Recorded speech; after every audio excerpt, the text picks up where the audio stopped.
নমস্কার বন্ধুরা, সবাইকে গোপুসোনা চ্যানেলে সুস্বাগতম। বন্ধুরা, আজকে আমরা আলোচনা করব পুত্রদা একাদশীর ব্রতকথা এবং সঠিক সময়সূচি। পৌষ মাসের শুক্লপক্ষে পুত্রদা একাদশী ব্রতকথার সঠিক সময়সূচি 14ই পৌষ, 30শে ডিসেম্বর মঙ্গলবার। তার পূর্ব দিন দিবা দিনের বেলা 3টা 34 মিনিট 41 সেকেন্ড হতে 14ই পৌষ 30শে ডিসেম্বর মঙ্গলবার রাত্রি 1টা 20 মিনিট 10 সেকেন্ড পর্যন্ত পুত্রদা একাদশী তিথি থাকবে। তাই বন্ধুরা, গোস্বামী মতে এবং নিষ্কাম মতে এই দিনই ব্রত। পুত্রদা একাদশীর ব্রতের পালন হচ্ছে 15ই পৌষ 31শে ডিসেম্বর বুধবার সকাল 9টা 54 মিনিট 28 সেকেন্ডের মধ্যে পালনটা করতে হবে।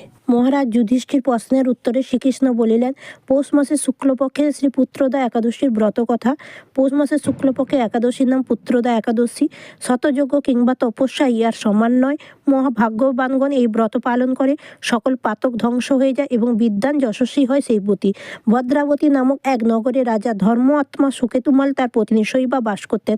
পরমা সুন্দরী সেই দম্পতির কোনো সন্তান না থাকায় তাদের মনে খুব কষ্ট, দুঃখ, যন্ত্রণা ছিল। রাজার হস্তে তর্পণ ও জল নিতে পূর্বপুরুষরা অস্বীকার করতেন।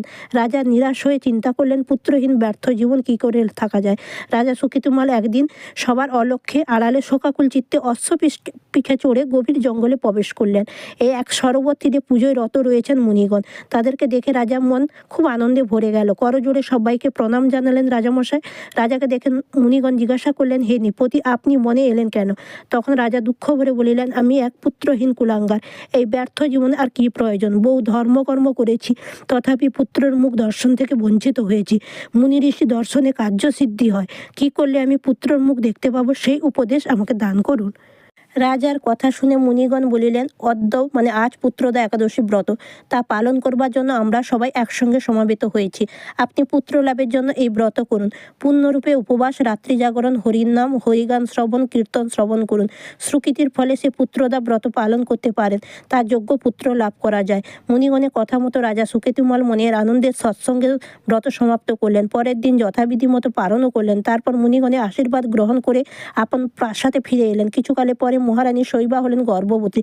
পুত্রদা ব্রতের ফলে সুলক্ষণযুক্ত এক সুন্দর পুত্র লাভ করলেন। রাজা পুত্র মুখ দেখে আনন্দিত, দূর হলো অন্তরের দুঃখ। তার পিতৃগণ সন্তুষ্ট হয়ে অলক্ষ্যে আশীর্বাদ করলেন। যথাবিধি মতো এই ব্রত পালন করলে যোগ্য পুত্র, ধন, ঐশ্বর্য, স্বর্গ লাভ পর্যন্ত করা যায়। এই ব্রত পাঠ বা শ্রবণ করলে অশ্বমেধ যজ্ঞের ফল লাভ করা যায় এবং পরম মঙ্গল হয়। সবাই মিলে বলুন, রাধে রাধে, হরি বল, জয় রাম, সিয়া রাম, রাধে শ্যাম।